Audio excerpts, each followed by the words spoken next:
ku by'iwacu twakiriza abashyitsi mwumva wamuyobora. Murakoze.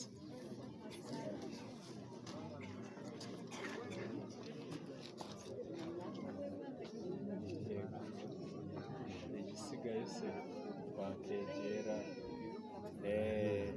cyane ko pasiteri yabisengeye, ariko nawe ntushaka gushyira hiryawe nk'umuntu nyine nawe nta kibazo, ariko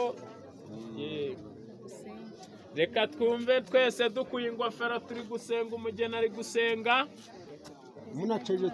twatuza gake. Tugushimiye ko waturinze kuri uyu munsi, tugushimiye yuko ari wowe utanga byose, wahabwa icyubahiro.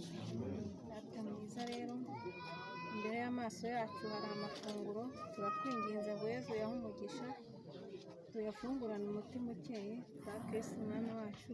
Amen. Yego.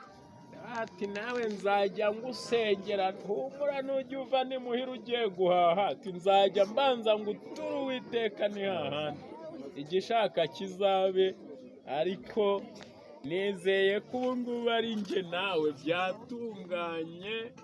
Ubwo rero n'abasaza nabo baze kuba hafi nabo, muhaguruke muze namwe mugende musogongere kuri biriya byiza.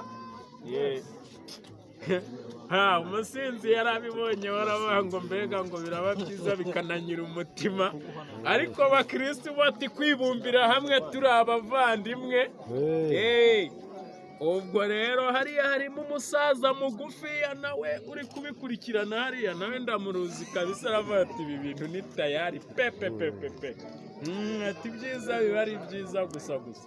Ubwo rero umwanya ba basaza bakirimo babikurikirana, ubwo nawe buri muntu wese aho ahagaze nawe areba uko yisayidira, igihe haraza kuboneka n'ikindi kintu bakomeze bakiducangacangemo, ariko turi kubyina umutaho.